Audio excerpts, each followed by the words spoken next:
Sénégal, nous avons deux champs gaziers. Un donc, qui nous appartient 100% et le deuxième que nous partageons avec la Mauritanie. Au 31 décembre, on a annoncé le First Gaz. Il a été décidé donc d'utiliser une partie de ce gaz pour produire de l'électricité. Là, au niveau de ce mur derrière, vous aurez donc la centrale de Gandon.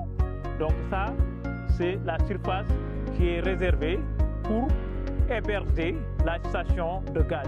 Dans le cadre de la mise en œuvre du projet de gazoduc du segment nord, reliant le hub de GTA à la centrale de Gandon, nous venons de finaliser la visite de site avec les soumissionnaires potentiels pour la réalisation de ce projet. RGS est vraiment dans l'optique en 2025 de commencer la construction de ce gazoduc qui va quitter le hub de GTA pour se rendre vraiment sur la côte pour pouvoir acheminer le gaz qui a commencé à être produit depuis le 31 décembre 2024.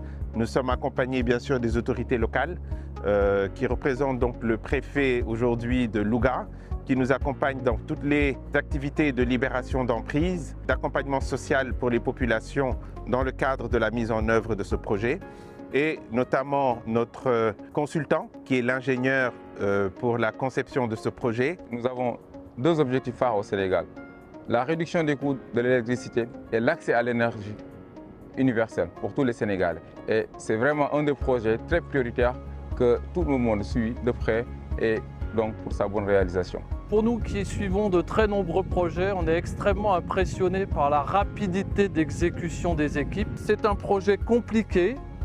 C'est le premier projet qui permet au Sénégal d'avoir du gaz domestique qui, encore une fois, va permettre de rapidement apporter ce gaz domestique au Sénégal et pouvoir produire les premiers kilowattheures électriques avec à la fois un coût réduit, mais également un impact positif sur l'environnement puisque le gaz étant bien meilleur que le HFO. Cette visite de site rentre dans le cadre des clauses du dossier d'appel d'offres qui a été mise en œuvre conformément aux lois et règlements en vigueur et qui a permis la mise en concurrence d'entreprises, de compagnies qualifiées techniquement avec les hautes performances que nous souhaitons. Nous espérons pouvoir très prochainement entamer les travaux d'ici le deuxième trimestre 2025 pour la réception provisoire en début 2026 et l'arrivée du gaz sur les côtes sénégalaises.